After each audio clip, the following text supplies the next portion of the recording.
cover me. I'm a masterpiece. You can't cover me. Can't cover me. Can't cover me. Hello everyone, welcome back to my channel. எல்லாரும் எப்படி இருக்கீங்க?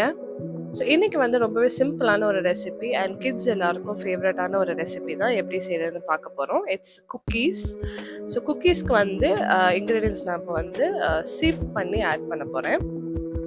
So shift பண்ணி இதில் வந்து கோதுமை மாவு 1.5 கப் ஆட் பண்ணிக்கோங்க. அது கூட brown sugar 1/2 cup and white sugar 1/2 cup add பண்ணிக்கோங்க. உங்கள்கிட்ட ப்ரௌன் சுகர் இல்லை அப்படின்னா நீங்கள் ஃபுல் கப் வந்து ஒயிட் சுகரே ஆட் பண்ணிக்கோங்க.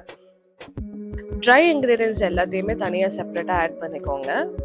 அந்த கோதுமை மாவை ஆட் பண்ண டைம்லேயே வந்து நான் வந்து பேக்கிங் சோடா, பேக்கிங் பவுடர், கொஞ்சோண்டு சால்ட்டு எல்லாமே ஆட் பண்ணிவிட்டேன். இப்போ வந்து இந்த brown sugar and white sugar add பண்ணியிருக்கோம் இல்லையா, அதில் வந்து பட்டர் ஆட் பண்ணிவிட்டு அதை வந்து நல்லா பீட் பண்ணி எடுத்துக்கோங்க. இந்த மாதிரி பியோர் ஒரு ஒயிட்டிஷ் கலரில் உங்களுக்கு வரும், ஒரு ப்ரௌனிஷ் ஒயிட்டிஷ் கலரில் வர வரைக்கும் நல்லா பீட்டர் வச்சு பீட் பண்ணி எடுத்துக்கோங்க. இது கூட சாக்கோ சிப்ஸ் ஆட் பண்ணிவிட்டு நம்மளோட ட்ரை இன்க்ரீடியன்ஸ், அதாவது கோதுமை மாவு, baking soda, baking powder, vanilla essence அதெல்லாம் வந்து நம்ம திருப்பி இதில் வந்து ஆட் பண்ணிவிட்டு மிக்ஸ் பண்ணிக்கலாம்.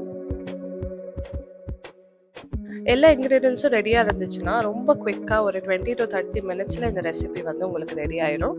ஸோ இது நல்லா மிக்ஸ் பண்ணிவிட்டு ஃபோல்ட் பண்ணி எடுத்துக்கோங்க. ஃபோல்ட் பண்ணி எடுத்துகிட்டு கொஞ்சமாக ரொம்ப திக்காக இருந்துச்சுன்னா கொஞ்சமாக மில்க் ஆட் பண்ணிக்கோங்க. இந்த கன்சிஸ்டன்சியில் இருக்கணும், ஒரு க்ளே கன்சிஸ்டன்சியில் எடுத்துக்கோங்க. ரெடி பண்ணிவிட்டு ஒரு 10 to 15 மினிட்ஸ் இது வந்து கொஞ்ச நேரம் ரெஃப்ரிஜரேட் பண்ணிடுங்க.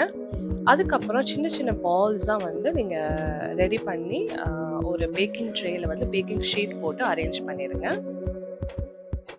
ஐஸ்கிரீம் ஸ்கூப்ஸ் இருந்தாலும் அதுலேயும் நீங்கள் எடுத்து இந்த பால்ஸை ரெடி பண்ணலாம். அதுவும் ரொம்ப ஈஸியாக நீங்கள் வந்து இதை அரேஞ்ச் பண்ணிடலாம். இதை ஒன்ஸ் ப்ரிப்பேர் பண்ணிட்டீங்கன்னா நீங்கள் வந்து 1 வீக்குக்கு இதை வச்சு யூஸ் பண்ணிக்கலாம். அண்ட் கிட்ஸ்க்கு ஈவினிங் ஸ்நாக்ஸ்க்கெல்லாம் வந்து ரொம்ப ஈஸியான சிம்பிளான ஒரு ரெசிபியாக இருக்கும்.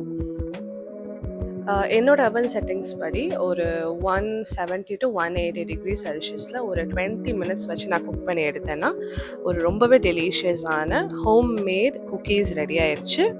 இன்னொரு வண்டர்ஃபுல்லான ரெசிபியோட உங்களை அகெயின் மீட் பண்ணுறேன். Until then take care, stay safe and bye.